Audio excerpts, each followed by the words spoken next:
I'm just gonna log out just to make sure that everything is clean. So octopipoker.ai, you would sign in if you had account. So I'll go to sign in with Google, pick my address, and I would come here. All right, so what do we, there is a interesting little bug here. So what do we have? So we have basically 3 tabs that are working: database, analysis, and something called Ask George. The trainer, anytime you see gray stuff here, it's just not been activated yet. So let's play with George. George is obviously our mascot, but it has many roles in the Octopi universe. He's kind of our, leader of the Octopi tribe. And one of the things that he could do is he could actually tell you a lot of things about poker. George is being trained, it sits on top of ChatGPT and been trained on poker things, on top of the standard engine. So you can come here and have interesting conversations with them. I believe Vivian has been enjoying herself, chatting with George about all kinds of things. And generally speaking, people seem to really, really enjoy it. So one of the things that George asked me before we begin is, what is my skill level? Because it's going to try to give me different answers if I'm a beginner, intermediate, or expert. So I'm going to say that I'm an expert. You guys can see the screen? Yes. I will zoom in a little bit. Okay, this is great. So what do we want to ask him? Anybody wants to throw something?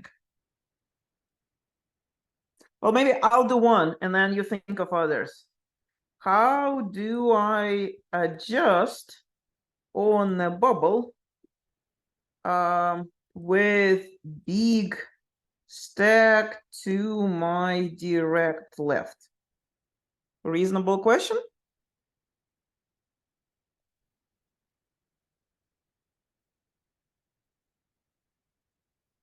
Let's see what George has to say about that. Usually takes about a minute. All right. Playing the bubble with a big stack directly to your left can be mentally challenging, but there are a few steps you can take to maximize your play. Number 1, avoid marginal hands. With a larger stack behind you, it's important to be cautious with middling hands. The player with a big stack has a luxury to apply pressure and potentially bust you out. Number 2, go after the smaller stacks. It's more profitable to attack the smaller stacks at the table who are trying to hang in and sneak into the money. They'll likely be playing tight, looking to avoid confrontation. Number 3, be unpredictable. Mix up your play to keep the big stack guessing. Don't be too predictable or passive. Remember, you're still trying to accumulate chips. Number 4, maintain a solid hand range. You have to narrow your playing range. To be in the pot with a big stack, it's recommended to have stronger starting hands. Stay calm and objective. Don't let the dynamics of the bubble make you lose focus on the ultimate goal, winning the tournament. Remember, adjusting the changes in stack sizes and their distribution is an important part of poker strategy, and always remain flexible. What do you guys think? Very cool. Pretty good, huh? Anybody wants to throw something to George?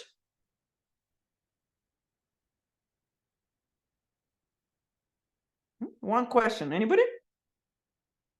Ask him anything. Vivian asked it to give her a ICM test, and it did. And then it scored her.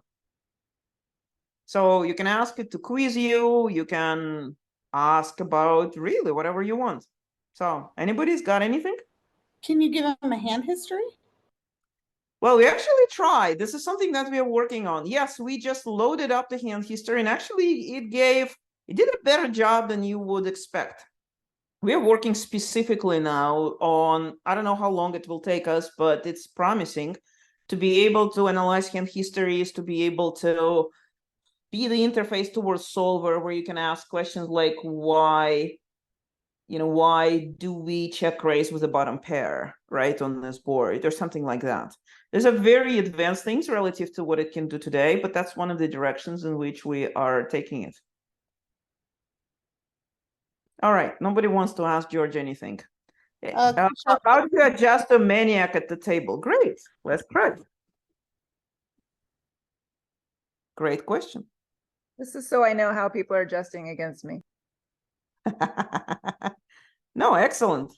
Right. I mean, honestly, George is cool and he can give very good advice. So let's see. Number one, keep calm. Maniac, capitalize on your tilt. Stay calm and make rational decisions. That's a damn good advice. Play premium hands. Maniacs tend to play a wide range of hands, so it's likely that your premium hands are still ahead. It's actually something very important. Rachel may remember, this was a huge sticking point. Her and I had one of our first fights, right? Like a year ago. No, like more than a year ago. Because she was playing a loose player and getting in with them with questionable hands. And I was trying to convince her that the response and adjustment to somebody super loose is to actually tighten up a lot. Rachel, you remember that? Yes, I'm going to choose not to remember, but yeah, I remember. Let them bet. If you have a strong hands, allow them to drive up the pot. Avoid making big bluffs against them as they're likely to call you down. Don't over-adjust. Don't abandon your strong hand selection just because you're facing a maniac. Stick to good, solid poker. Use position. Acting after the maniac gives you more information how to counter. Value bet relentlessly. If you have a good hand, make them pay. Maniacs try to push weaknesses, so make sure to extract value when you have them beat. How is that for an answer? That's really good. Right? Yeah. Yeah. So anyway. That applies to both tournament and cash. All that advice. Yeah, so get in and give it a shot. Actually, it's incredible how useful that technology is already. All right, I will give you some other. What's going on here? I made the screen too big. Oh well. Now not everything is gonna fit on the screen. All right, let me give you some other things. So I'm gonna go to my account notifications, and I can show you that this is a social network. We're gonna add lots of other social features, but as far as social goes, it's a little bit like Twitter, right? We can follow people and people can follow us. So if you do make it here, make sure that the first thing you do is kind of find fellow Queenies, right? Connect, find me. And then once you do that, you can see some people followed me. I followed them back. We can share hands. So here's Frogger. Here is Starviv, right? People that are sending me hands. I'll show you how this works. There's a little bit of comment here. Those hands are some terrible shit. Make me yeah. So now let me go to show you some other features. So we have a feature called Study Queue. And essentially what that is, says for integration with hands that you play online. For now, technically, those say allow further sharing. So if she felt like it, she could say, okay, well, this is, and then you can see the whole chat of what I put and what she said. I'm going to show this in a minute. Yeah. So basically, when I play session on ICR, I have a way to automatically upload it here. I can do it either by downloading this piece of software called Uploader or by just manual uploading hands. So these are some of the sessions that I played, I think not last Sunday, I haven't loaded it yet, but some time ago, 9/25. So this was a session, this was a bunch of tournaments that I played, these are the hands inside of the tournament. So I can filter them, but basically here they are. Let's just say I wanna review this hand. This was a giant hand. We won a lot of money on it. We lost a bunch of money on that. This was a hand. Okay, we did something with aces. Let's take a look. So I can click here. Are those all tournament hands, by the way, just real quick? Yeah, they're all tournament hands. We only support tournament hands for now. Okay, thank you. Way later. So I come here and I could see this is a hand replay. Now, it's not a terribly interesting hand because they just shoved on me and we happened to win. Some interesting things you could just like, there's different shortcuts if you wanted to kind of, see the hand at a particular point. But here is kind of a cool thing. So there is this essentially social thing related to chats, commentary, notes. Notes are kind of your own private. If you wanted to jot down things for yourself, you could do that. Commentary is kind of what the author of the hand can jot down and share the hand with a bunch of others. Chat is just chat. I could say this is not terribly interesting hand, right? Let's look at some more interesting hands. So I'm gonna go back to here and I will go to the hand sharing. So these are the hands that, for example, I shared with Chewy. There are hands that other people shared with me. But let's look at something. So let's just pick something. Okay, line, or do I need to bet low pair plus straight draw? So let's take a look. So I want to find something that Chewy actually responded to me with. He's been a little bit preoccupied with his winnings, but I know that we have corresponded. So I have, damn, Chewy, he's way behind. I shared a ton of stuff with him. Where is the stuff that he actually paid attention to? Oh, there you go. Seem fine. Wouldn't expect to win very much on the end, but I can imagine you don't want to bluff off every ace. Should bet flop a lot here. Blah, blah, blah. So let's take a look at the hand. So we are opening ace 10 off. We got two colors.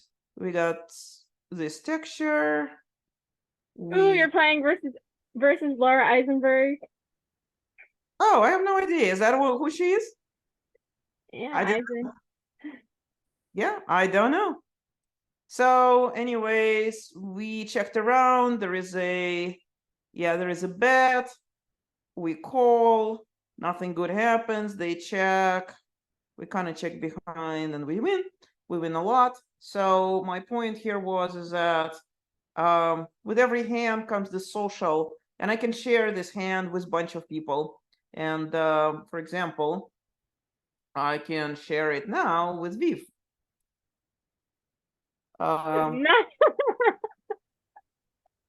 This is Star Viv. Not too interesting, but whatever. And I can allow her to reshare that hand with others. And once I share it, now she has it in her inbox, and she can jump in here and she can add her 2 cents. What she thinks about this hand. Does that make sense, guys? So when you share it with her, she can see what Chewy said as well? Yeah, Yep. you can. So And that's the cool part. Yep. Chats is for everybody. So, a bunch of people can share hand, reshare hand, and everybody can jump in and have a go at it.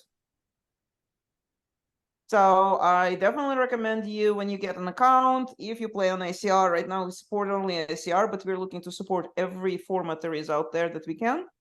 Sorry, one more question. Yep.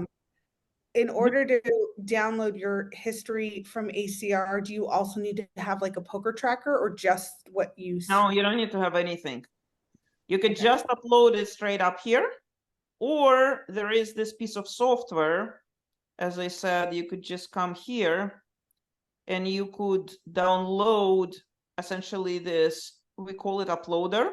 It's a little thing that runs in the background, and you'll see the little George that appears on your ACR tables. It's going to do 2 things. It's going to automatically upload everything that you play to your studio in line, so you don't have to do anything. But it also, if you're playing an interesting hand, you could put a little check mark. And that way, when you come here, what essentially is going to happen is that this review button will be clicked. So you could just do this essentially and pick up, after the session, all the hands that you're interested in. Does that make sense? So in theory, you don't even need Poker Tracker anymore. Well, we are looking to replace it. Yeah, we don't have all the dashboards and database search features and HUDs and stuff, but definitely the goal is to build all of that on top of this. Well, that's awesome. So I'm Very going to quickly cool. show you some analysis tools. So this is a couple of really cool pre-flop ranges. So first of all, our pre-flop ranges is absolute world class. This is a normally how it looks. They've been run to the best precision. And so I very much stand behind this range as being better than GTO Wizard range, is better than just about anybody out there. There is a pretty cool interface where you could very quickly say, let's just say that I want to look at 50, hijack raises, small blind 3 bets, and then hijack calls. You could see everybody's ranges here. You could see in the little outline everybody else's ranges in case you wanted to explore it. You could kind of zoom in. You could see ranges of people who folded if you wanted to. So just play with it. It's a really super fast, super cool range explorer. But then there is this really cool feature. This is to compare ranges. You could say, I really want to know how button plays, how big blind plays with button, cutoff, you know, hijack and low jack at 30, 40, 50, 60. And you could see comparative ranges. You could see where you have strategic differences, right? So this is, for example, big blind versus UTG7. This is big blind versus hijack. You could see the ranges, obviously, of the opener, but you could see where button is starting to jam. You could always, you know, blow them up if you want to. But the main idea is that you get this bird eye view of how strategies change with respect to positions or depth. Does that make sense?